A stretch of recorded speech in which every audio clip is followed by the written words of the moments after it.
If you're just waking up, good morning. Welcome. This is Morning Express, and you're just in time for press review. I have a great, fantastic all-female panel, and we do not apologize for that here in Morning Express. To help us take a look at all the stories that topping the local dailies, I have Nerima Wako, who is Executive Director of Siasa Place, as well as Shiko Kihika, who is the founder of Tribeless Youth. Ladies, good morning. Morning. Good morning. Thank you so much for your time. So allow me to just give you these papers. Let me just give them to you. Because there you go, there you go, there you go. But of course, the biggest story that we have here this morning is on page 3 and page 6. Let me just give you a sneak peek of our highlight this morning. So on the Standard this morning, Uhuru takes on Sonko, Miguna storm rages. But that's not what I want to show you. I want to show you a quote. Let me scroll up. This one right here by David Murathe. He says, which has sparked a lot of conversation, and I quote, Sonko is forestalling his impeachment, which has nothing to do with the DG's position, but his administrative dismissal performance. His nomination of Miguna is of no significance. The impeachment will proceed. Oh my goodness. Ladies, let us just begin there. When you heard of the announcement this week that Sonko has forwarded or fronted Miguna's name as his deputy, what were your first thoughts, Nerima? Well, my first thoughts were the fact that it came out on social media. Right. I was like, okay, so it's now Trump kind of thing where you find out news online. Oh. And not only that, it was really late, at like 11 p.m. Yes, yes. So first I was thinking, is this really real? And then if it is, why strategically at that time and why using that medium? So it was interesting because I knew this was just going to be a political storm. So I was ready for the drama, and it's unfolding. We're just beginning. Oh yeah, and it's definitely unfolding. And I can see why they would talk about his impeachment, because Sonko has had a lot of pressure since his day one, and people just putting more pressure on him to do better in Nairobi. Right. And so you can see that it's an uphill battle for him, and he's struggling with his team. You know, do better in Nairobi, we were having a conversation, and I accidentally said that Sonko got a D. Then I was reminded it's a D+. Big difference, okay? Shiko, your thoughts on this whole issue. First of all, do you think this is just a distraction from that D+? No. It's not a distraction. It's not. It's because just this is another D+ on top. so when I saw this, my first thought was, it's Sonko at the end of the day. I don't expect much from him. But then, who have we become? We are a comic country. Like, every day is a comedy of his own face. So when I saw this first, I was like, wait, Miguna says he's not coming back. Okay, Sonko wants him for DG. Sonko ignored the president at the burial. Well, these are cards being played on us. Keeping up with the Kenyans is what is happening. I know, so it's funny, and at times I feel like Nairobi is living a kind of different Kenya than the rest of us, because things that happen in Nairobi only happen in Nairobi. And you have to discuss, we have to suffer the pain. Like, all the 47 counties have to suffer the pain of this, because Nairobi at the end of the day is the biggest I know, city. Which I keep asking, what were we thinking when we went voting? I know. Mtoto maskini, the narrative, everything. But let's now go on and focus. Who is the governor? What are his roles? Does Sonko even know what he's supposed to be doing? Do you think he can be impeached? Because if David Murathe, who is a very close ally of the president, is saying that impeachment is around the corner, Sonko knows that he can get impeached. Sonko is just playing Game of Thrones. He's trying to protect himself over here. Nerima, do you see an impeachment coming? Well, at this point, I do see an angry party. We do remember when Sonko tried to get his ticket with Jubilee, there was a lot of inner wrangling. So from the get-go, he has not necessarily got along with the Jubilee party. And so we're seeing that his majority are upset with the way that he handles things. So there's definitely a reason that we can say that there can't be an impeachment, because they are the majority of the county right now. And devolution does that. It gives power back to the leadership, to the people. So it's very possible. The other thing, though, is that you've got to remember that Miguna, even though he was born Kenyan, he now forfeited his Kenyan citizenship and took the Canadian one. The other question is that can someone who is not of Kenyan citizenship then hold a public office? But then, who knows with Kenya, Zinzi? Who knows with Kenya? One, your passport is literally grabbed from you and never returned. You're deported, and then all of a sudden, people want you back. And then on your day of coming back, you cancel your trip. I'm lost, literally, because when we keep saying, can he be then I'll still ask. He lied. He was not a Kenyan citizen by then, according to the process. you know. Yes. But then he lied. So I think he still can be a DG. And when you look at it in a manner that Kenya has no really good structures of even following the Constitution. It's like even the leads who lead us through the Constitution don't understand it, then I think it can be. All right, so take a look at this. That specific story that we are having on our front page is on page 6. All the juicy details are right there. Why county boss has failed and must be removed, the Jubilee vice chair says. Now, okay, yeah, there it is. So David Murathe, who is the ruling party vice chairman, has said that the governor's decision to nominate Miguna was just to divert his attention from the questions about his performance. The other big question that one is asking here in regards to this specific story is that we've seen Sonko playing the warrior card, that cartels are after him, that they're making it difficult for him to do his job. Others would argue that he was once or still is part of these cartels. He knows who they are. He knows how to handle them. He knows where to pinch. So why all of a sudden when you're governor, now you want to play the warrior card? I think that he realizes now that he's chewed a bigger bite than he could swallow, than he can handle. Because you know that he kept, pushing Kidero and telling Kidero that he could have done a better job. And it's very complicated. And what we're beginning to see is his management style. How is he with managing people? Those issues were already there. Cartels is not something that is new to us. We've known that there have been cartels in the county. We've known there have been a lot of corruption issues and scandals. But however, we've still been able to see some form of development in Nairobi.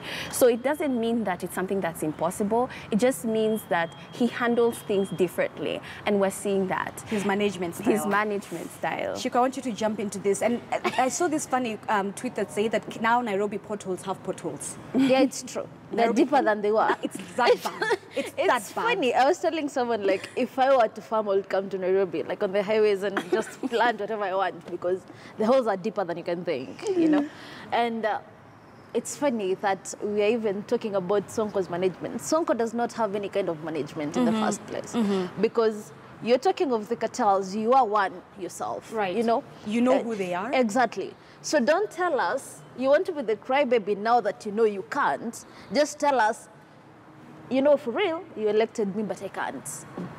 Did they really elect him, or they elected him and Igathe on the hope that he would be Igathe? Igathe would This is the problem, actually, because I'm asking if the DG couldn't work with him. And when he comes and tells us you want to nominate someone, we're like, no, wait a minute. We are the people who decided for you. You should come back to us and ask us. And here's the thing, ladies. Let's say Miguna does become his deputy. How long will those two then? Not a single day. How long will they then last? No, let's be honest. How long will they? Because if Polycarp Igathe could not stand Sonko, here you have Miguna, who is a very outspoken lawyer. Sonko himself is also quite outspoken. How will they both work? Who will handle administration work that Igathe was supposed to do? Then Sonko handles the politics. Have you ever seen two cocks sitting together? Ew. Exactly. Let's go to a different story. Now, the second story, ladies, is on page 8. Quite a very sad story. A woman has been given 54 million Kenyan shillings for a delivery mishap. Let me just read for you a part of it, a chunk of it, so you can understand why this is such a big story. A woman has been awarded 54 million to compensate her for the negligence of the hospital during the delivery of her baby. So her name is Purity. She says, Miss Purity said that on May 27th, 2007, she checked into Nairobi Women's Hospital, expecting to go back home with a healthy baby. She said that she visited the hospital and the hospital's antenatal clinic during her pregnancy. So what has happened now is that the baby was diagnosed with cerebral palsy, a condition that affects his ability to move. 54 million Kenyan shillings. And here's the breakdown of it. 800,000 is to go to general damages. 8 million will go to the damages to the minor. 3.3 million will go to cost of medical and consultations.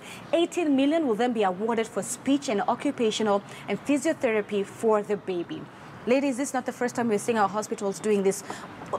Quite a sad story, but I'm happy that she's gotten compensation medically, because having a baby with cerebral palsy is not easy at all.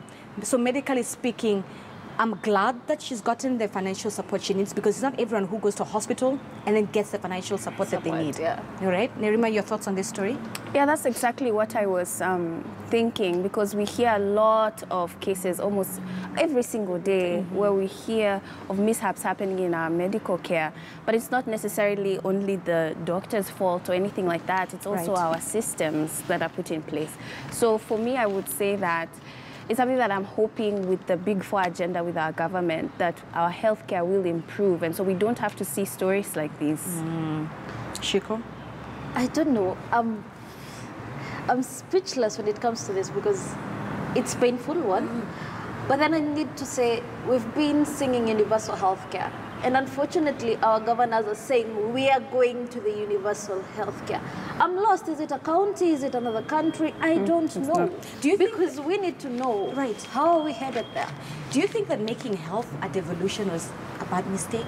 It was a big mistake, because we know we have governors who cannot manage counties themselves. How then will they manage such a delicate docket? Right. Because I look at the moment we decided, let's devolve health, then how many messes have we seen since then? Because then we see nurses going on strike, governors threatening to fire them, and I'm lost, and I'm like, you need to sit down with them. You need to talk to them, understand their pain first. Because we have, and I'll give an example of my own county. I have a governor who does not even relate to the CEOs because they were in the other government. You get? So this person is even hard to deal with, because he will look at you and tell you, you were pro the other government, I'm not talking to you. Oh, no. Oh, wow. Okay. Ladies, let me bring your attention to one of our last stories, which is, of course, has been the floods. So the owner of the dam, the Patel Dam, Mr. Patel, has finally landed in Nairobi from London, and he will be around. And his the latest story in regards to that is that he should be going to record a statement in regards to what happened. But that is on page 10. That is just an update from Patel after the burial happened. Take a look at this other one. The death toll rises to about 172, but most of the Masinga Dam, those living near Masinga Dam, have been ordered to move. 3 so far have perished in Kiambu stone quarries. 6 police houses were destroyed. Families living around the area have also been told to vacate. Now, this is the other sad part of it, is that governments, or rather the meteorological department, will come out and say, we're expecting floods, people should move to higher grounds. But then again, on our side as citizens, we feel like then again our property will be destroyed, so we don't move ahead. Then we saw what happened with Patel, and there were so many other questions, like, did those people know about it? Were they given a drill around it? If they were so given a drill, why did they not then move earlier? And not just with this, with every other thing, buildings in Kenya that have been, there have been signs that they would collapse, and you're told to vacate, but then you're like, it's my house. Yeah.